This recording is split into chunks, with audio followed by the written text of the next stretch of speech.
You know, Ken, your question presupposes a factual foundation which might not be true. It presupposes, one, that the candidature, the proposed candidature, because he's not yet a candidate, the proposed candidature of Raila Amollo Odinga as AU chair is a trade-off.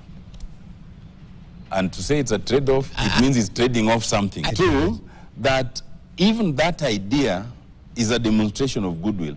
Both are inaccurate. Okay. First, the idea of Raila going to the AU is about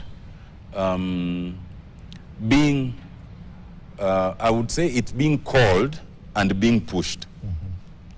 The call for him to go has come from heads of state with whom he's also interacted and operatives within the union who believe that he is the right person to move the union forward in terms of his political knowledge of the landscape, in terms of having been the high representative for infrastructure, in terms of his connections. So it's an invite, and it's not an invite that necessarily came from within the country. It's an invite that came from outside the country. Okay. That's number one. So number two, and for that reason, there's no question of trading off. Number two, it is true that in any such situation, usually you require a no objection from the host country. But you don't necessarily require an express support. You can be elected the AU chair even if you don't have the express support of the country. But ordinarily in diplomatic circles, it requires a no objection. Okay. So to that extent, I agree. The indication from the Kenya Kwanza has been that they would give a no objection to, you know, to Raila's election, okay? But it is not that it has emanated. I think there's some unfair supposition, almost an unfair credit that is being, you know, ascribed to Kenya Kwanza that, you know, they originated this idea, now they want Raila to go there, and therefore it's goodwill and all that. There's nothing like that. There's no trade-off. For us, we remain the minority. We welcome anyone supporting Raila's candidature. It is still a long way to go, as you know. It's almost a year in terms of process. The candidate has not been presented. The process is long drawn, and we can only wish him well. But it must also be understood that people can support you for the right reasons or for the wrong reasons.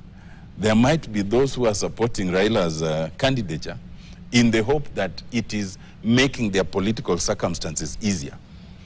And that could be on the minority side or on the majority side. There are also those who could be bemoaning his candidature because they think that they will now miss his support, which is strategic for their own positions. So it's a mixed bag. But the bottom line is, whether or not this works depends on a number of factors, and it's not a foregone conclusion. There's a lot of time ahead. There's the question of the application. There's the question of persuasion and campaigning. And then there's the actual election. So for me, I think we must treat it as an idea for now. When one day you try your hands in politics, you will realize that you must be a master at reinvention, because otherwise you will, for example, not be elected, and if elected, you will not be re-elected. Often, the reason you are ever elected for the first time will never be the same reasons you are re-elected. And if you are re-elected, it will never be the same reason you are re-elected once again. Okay. So you must be a master at that. But let's be honest. It's not just that he's a master at reinvention. In this country, in this region, perhaps even in the whole of Africa, I doubt if there's one single person who has the kind of political experience, the kind of, who has gone through the journey that Raila has gone through, including detention, including stolen elections, including rising to as high as being prime minister. I mean, give it to him. Okay. He stands alone and stands tall in that pedestal. I've seen a lot of misinformation going around And I think by now Kenyans should know that you don't need to suffer misinformation. Just Google. And if you Google, you will see that all that is just, it's neither here nor there. First of all, Raila has vied for president of this country severally. And to vie, you must submit your documents, including academic documents, and they must be verified. No one has ever doubted, because they are all legitimate. Okay? Secondly, in terms of those qualifications, they are so wide that it even includes qualifications like social sciences, yeah, or related field. Anytime anybody tells you social sciences or related field, you know one related field is a natural science. So if, for example, as a lawyer, you would be a social scientist. But if somebody says, social science or a related field, then a doctor would actually fit in, because a doctor belongs to the natural sciences. So that discussion is neither here nor there. Thirdly, in terms of qualifications, if you look at the clustering, you'll see that there are 7 clusters. The academic cluster is only 1. But then there are other clusters like, experience, language, skills, leadership, competence, co-competence, functional competence, and they're all ranked, as the lawyers say, pari passu.